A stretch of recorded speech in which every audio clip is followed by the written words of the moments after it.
আচ্ছা, এই ইনফরমেশনগুলো আমার একটা ক্লায়েন্টের ওয়েবসাইটের মধ্যে ল্যান্ডিং পেজ আগে আপডেট করতে হবে।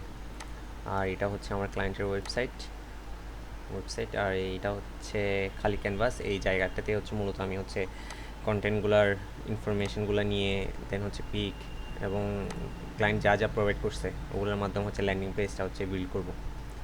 তো আগে বেসিক্যালি হচ্ছে আমরা করতাম হচ্ছে কন্টেন্ট নিয়ে ইন্ডিভিজুয়াল এলিমেন্ট নিয়ে হচ্ছে ডিজাইন করতাম প্রত্যেকটা পার্ট ধাপে ধাপে আস্তে আস্তে পুরো পেজটাই।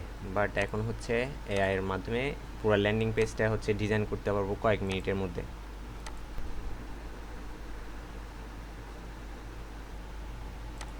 আমার এই কন্টেন্টগুলোর উপর ভিত্তি করে হচ্ছে এআই হচ্ছে আমাকে এই ল্যান্ডিং পেজটা ডিজাইন করে দিছে।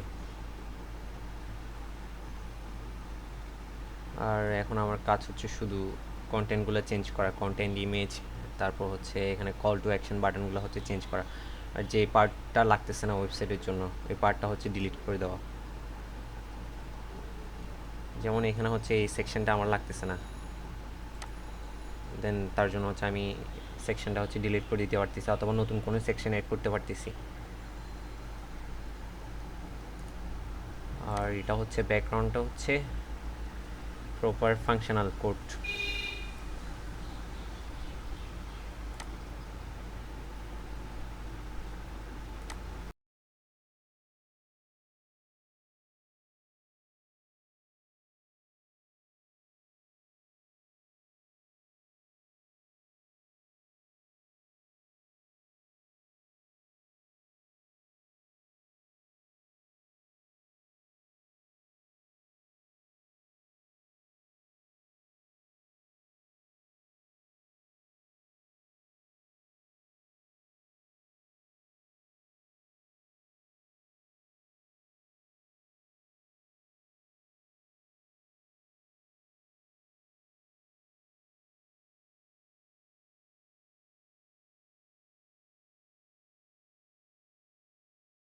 আর এটাই হচ্ছে ওয়েব ডিজাইনে এআই এর সুবিধা। এখন এই প্রজেক্টটা কমপ্লিট করতে আমার সর্বোচ্চ সময় লাগবে 1 ঘন্টা, বাট এআই ছাড়া এই প্রজেক্টটা করতে গেলে আমার সময় লাগতো 4 থেকে 5 ঘন্টা।